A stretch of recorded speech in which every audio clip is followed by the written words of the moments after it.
প্রিয় দর্শক, আমার হাতে দেখতে পাচ্ছেন বাঁশের একটা এবড়ো থেবড়ো কাঁচা মুড়ো। এটা দিয়ে আপনি আমার লবণ রাখা বয়াম তৈরি করে দিতে পারবেন? পারবো। সম্ভব? সম্ভব। দেখি কি করেন।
ভাই, আপনি বলছিলেন না বাঁশের মুড়ো দিয়ে যে লবণকুটো বানাতে পারবো না, সে লবণকুটো বানায় দেখাই দিচ্ছে এইটাকে।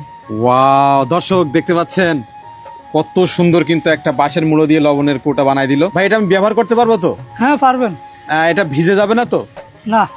প্রিয় দর্শক দেখতে পাচ্ছেন কত সুন্দর কিন্তু একটা বাঁশের মুড়ো দিয়ে লবণের বাটি তৈরি হয়ে গেল।